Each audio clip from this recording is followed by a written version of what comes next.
Hey there, it's Perry with PapercraftingThreads. Join me as I make a shaker easel card with the October 2022 Ho Ho Ho Paper Pumpkin Kit. I started with the Cherry Cobbler Crumb Cake card base and cut 1 1/4 inches in from each side on the front panel. Then I folded back the 2 flaps and scored the middle flap at 2 1/8 inches. I cut a piece of Sweet Sorbet Designer Series paper and a piece of acetate to the same size as the narrow crumb cake die cut panel that came in the kit. Then I added adhesive to all 4 sides on the back of the die cut panel and adhered the acetate sheet to the back. I used foam adhesive strips on top of the acetate all the way around the edges, making sure there were no gaps.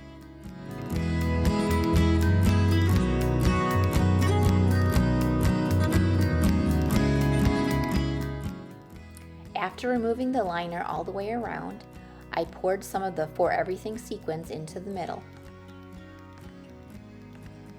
I sealed the back of the shaker with a piece of Sweet Sorbet designer paper, being sure to line up all of the edges.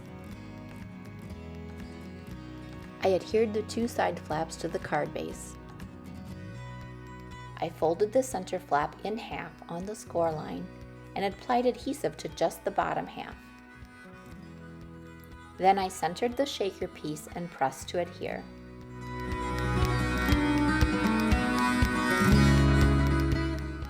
I stamped the Santa image on the matching die cut and layered him over one of the large iridescent snowflakes on the front of the card. I layered the die cut Ho Ho Ho over the vellum shadow that came in the kit. To use the Ho Ho Ho as a stopper for the easel, I cut dimensionals in half and applied them behind the loops of the letters before adhering to the inside of the card.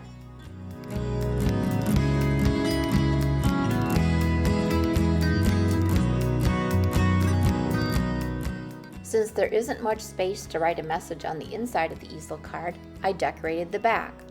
I cut a piece of crumb cake cardstock 4 inches by 5 1/4 inches and stamped the sentiment and snowflakes in early espresso ink.